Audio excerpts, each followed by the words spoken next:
Hey guys, it's Tams the Wicked Witch. Welcome back to the channel. I hope you're all well. Today's video is a little look at my Baba Yaga altar and also a little look at how we work with the Baba.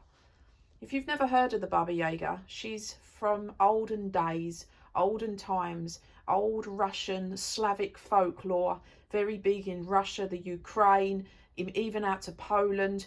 In the Slavic folklore and the fairy tales, you will hear of the Baba Yaga and the terrorizing that she did. She would be a bedtime nightmare told to children to make them behave, that if you didn't do this or you didn't do that, the Baba Yaga would come and eat you while you were asleep and drag you off to a house of chicken legs.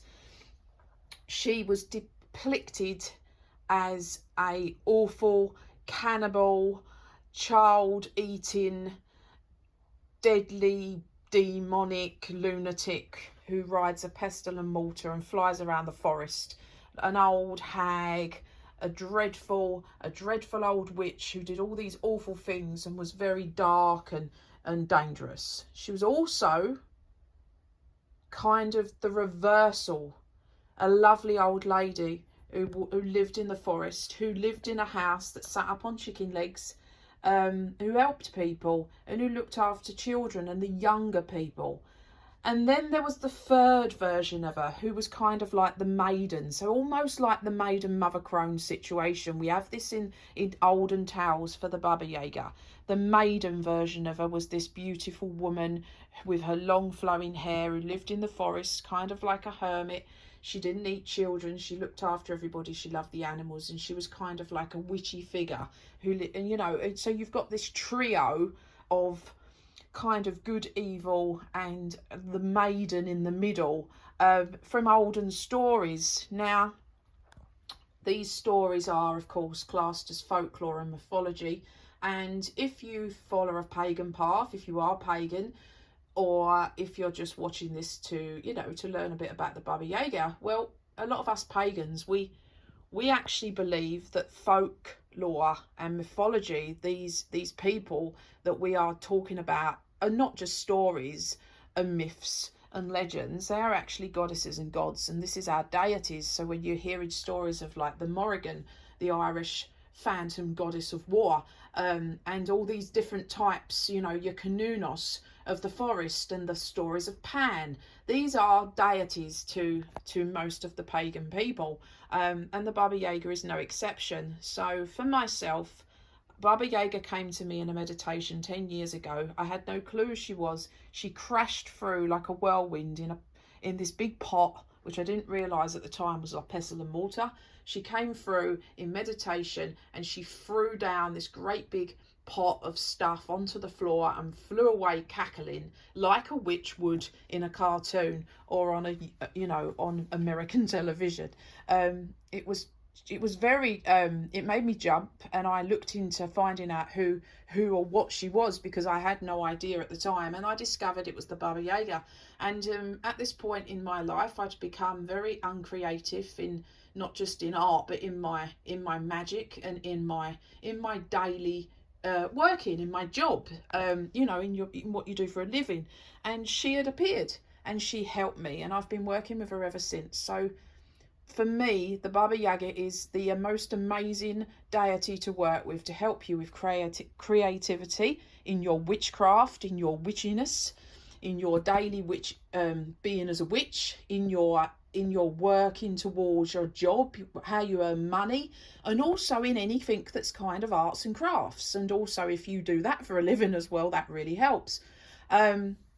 So yeah, Baba Yaga, I have a dryad design statue, and sadly her nose has come off a bit, and I need to redo her nose, because we had to pack it all away basically when we knocked the wall down, and some of the altars got put into a box and her nose has come off. So I have apologised to her, and I'm sure she's laughing about it. She has a good sense of humour, does the Baba Yaga. So on her altar is some bird skulls. We have a crow skull and a little blackbird skull, and they're in a little plastic tub just because they are so fragile. She has a green soy candle, kind of representing the forest look. She has a bottle of vodka and a cigar. She loves her vodka and cigars as offerings. She has a bell. She has a pestle and mortar. The statue itself, there is cinnamon, there is quartz crystal, there's green aventurine, there's calcite, there's bloodstone, amethyst, and there's a quarter of my graveyard dirt in it, and some claws. They're actually my dog's claws. She also has ram horns found in the Shetland Isles. Ram horns to the side. The 2 bottles are literally just because it's the festive season, and they're going to go on my table when we have dinner. And there is a very cute mouse with a Christmas hat on, pulling its Christmas tree behind it, which isn't usually there. She has dragon's blood incense, which she very much likes. And my 2 Halloween pumpkins that look burnt, I actually thought they kind of went with her. So yeah, she sits on the end of our big dining room table. We obviously can get up the other end without being near her, because if you watch my video, you know I bought a table that was far too big for this room. So yeah, Baba is a big part of my practice. I've been working with her for 10 years, over 10 years. You don't play around with Baba Yaga. If you wanna work with her, you go and read about her, watch more videos than just this one. Go and read about her, find out about her. And if you're in need of help with your magics and your creativity in your general life, and just changing perhaps a few things up, helping you move forward with something, all these things Baba will help you with. Excuse me, I'm having a drink. She is absolutely amazing, but you must remember to be respectful. Don't take liberties with Baba Yaga. She's a bit like working with the Morrigan. She'll throw it at you. So just be careful with her, be respectful. She is absolutely amazing. She dates back to 1750s. I mean, she's old. That's in like written word. We've got history of her dating back to 1750, but Baba Yaga is old. She is an old being, and the old beings are the best. They're the best ones to work with for help and guidance in whatever you wish to do. So I use the crystals that I've just read out. So bloodstone I use for all dark deity, Morrigan, Lilith, Hecate, Anubis, any Set, any dark deities that I work with, Keridin, any of the dark ones, I always use bloodstone. I just personal preference. Amethyst, well, you can also work with Baba to help you in a creative way with your psychic abilities. And of course, amethyst is a fantastic crystal for that. That's why I use amethyst. Quartz crystals are good all-rounder. And I've always had it on the altar, and it's always been, I've always had good results, so I keep using it. And green aventurine represents money. If you're an artist, or you're, a working witch, or you perhaps have a YouTube channel, or any of those kind of things, and also your day-to-day job, if you're working with Baba to improve these things, then green aventurine represents money, wealth, prosperity. So that's something that I like to include. It's not a greedy thing. Never think that because you've got green aventurine on your altar for wealth and prosperity, it's not a greedy thing, but you have to kind of, you have to use what you feel. But I always feel with Baba, because if you're trying to improve your witchcraft, or if you're trying to improve anything that helps you earn money for your family, then it's not a greedy thing, is it? So yeah, the Baba Yaga is fantastic for moving forward with things, for being creative in arts, in projects, in your witchcraft, in your job, in your day-to-day living. If you're trying to work with spirit, if you're trying to learn tarot, whatever it is you're trying to do in life, she will help you move forward with that and be more creative about your person with that, if that makes sense. So it's not all just about if you're an artist or something like that. It's about all forms of creating magic space, creating your life, creating whatever it is. She's also known for being quite popular with younger people coming into puberty, things of that sort. Obviously, that's not something I've ever worked with her for, but people do say that that's something else that she's quite known for. So yeah, when you read the stories and when you see the written word of how this awful haggard old witch who lives in the forest and eats children, there is so much more to this amazing deity than those old folklore stories. And if you're up for it and you're prepared, a bit like when you first worked with Morrigan, or some of the other darker goddesses. You know, you've got to be respectful and you've got to be committed.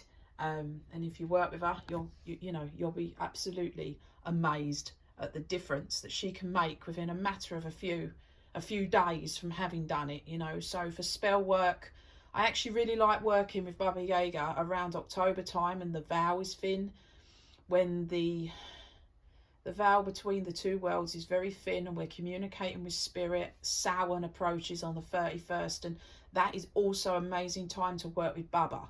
I also like to work with Baba in the house as well. She's kind of based in front of a window, and I also kind of have her there as kind of protection. If I'm doing a protection spell and I'm calling out certain deities, Baba's always included. I always include her, the Baba Yaga, because yeah, she's a protector. She's a tough cookie, you know, and if you don't respect her, she's gonna hurl a whole load of things at you. So yeah, be respectful. She's really fun to work with, and she can really change you and make you into what you should have been, but you couldn't quite get there on your own. If you've got anxiety about something, you know, she can steam in and help. So yeah, I'd really give her a go, guys. There's lots of information about her online. There are a couple of books about her as well, that I've read, that I've enjoyed. Everybody's got their own views. These are just some of my views. The crystals that I've said are on there. I don't know if I've said it already, but we've got calcite, amethyst, bloodstone, quartz crystal and green aventura, and this is my personal preference. The calcite, actually, just because that's what she came with when I bought the statue, and I've actually left it with her. I don't know why it was there. I don't even know if it was meant to be in the box, but she's got that with her. So that's just I was just a little bit what's it about that, you know, because she kind of came with it. Cinnamon in my house is a protective tool. There's cinnamon in every window and on every door.